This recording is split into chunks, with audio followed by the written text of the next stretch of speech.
Last year, Tom Cruise starred in another Mission Impossible Dead Reckoning 1.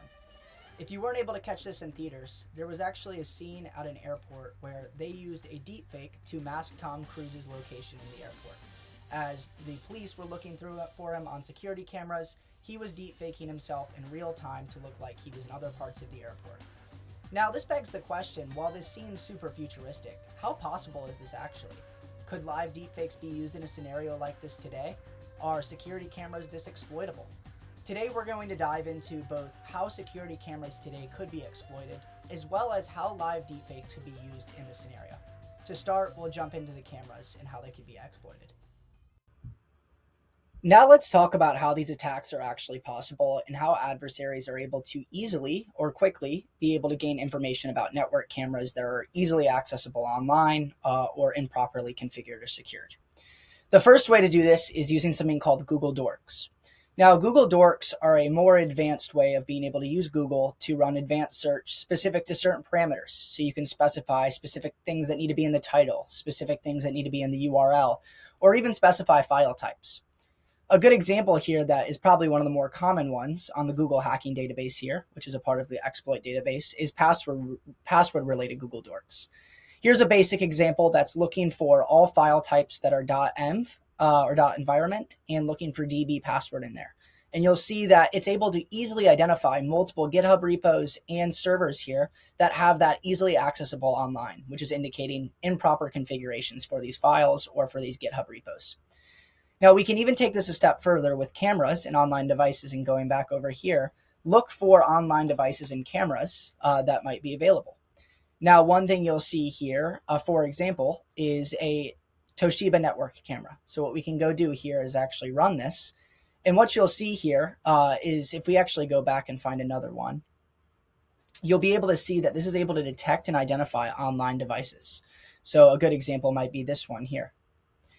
If you look here, what we're able to do is actually identify openly available or improperly configured network cameras, including this one here, where you're able to go see that live view as well as camera setup. Now, this is someone's real camera that's actually running and is improperly configured to have access to the internet, which Google is able to find here. Now, what are some other ways to identify these devices that adversaries use? One is called Shodan.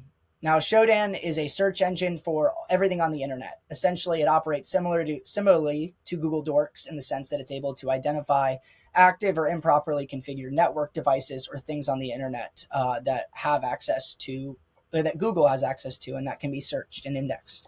So if we look here for a camera, for example, what we'll see is many results coming up here that have cameras loaded up here. You'll see here that this one right here is a camera. This one is a camera as well. And what we're able to do is actually pop these open, and you'll see that it actually takes us to a login page for some of these cameras. Hikvision being the camera manufacturer of choice here. Now, the next step in the attack cycle for adversaries is if the network is improperly configured, that generally means that a lot of other things are most likely improperly configured. And this is really one of the bigger issues with online devices and cameras. And so what adversaries will traditionally do is they'll jump over to the user manuals that walk through the setup of these cameras and get a much better understanding of how these actually work.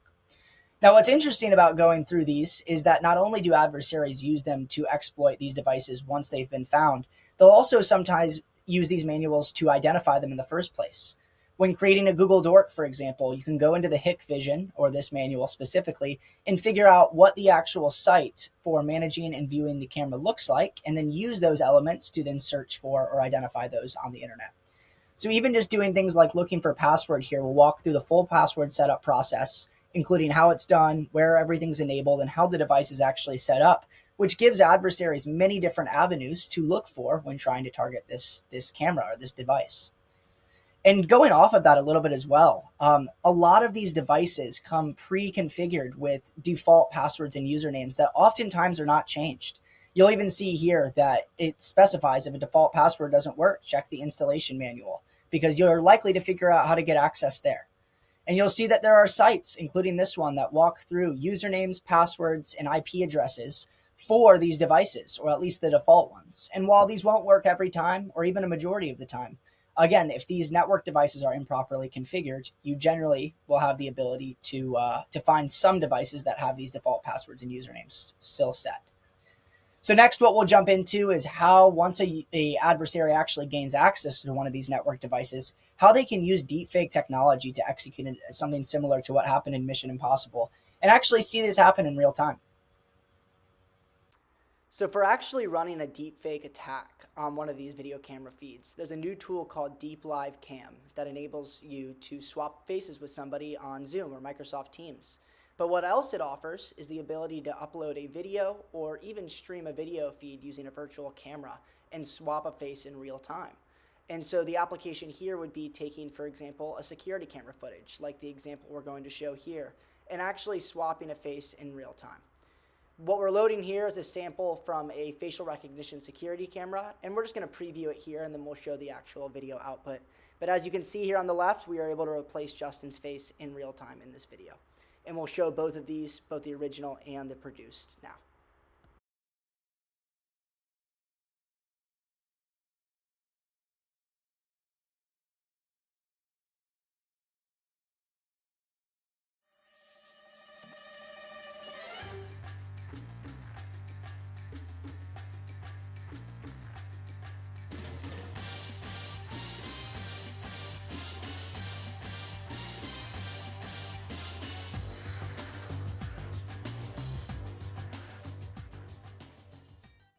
Now, all of this is to show that while these attacks might not be the most plausible today, that they are in some ways possible. The technical capabilities do exist to do these live deepfakes, and cameras are only, or legacy cameras are only becoming more exploitable.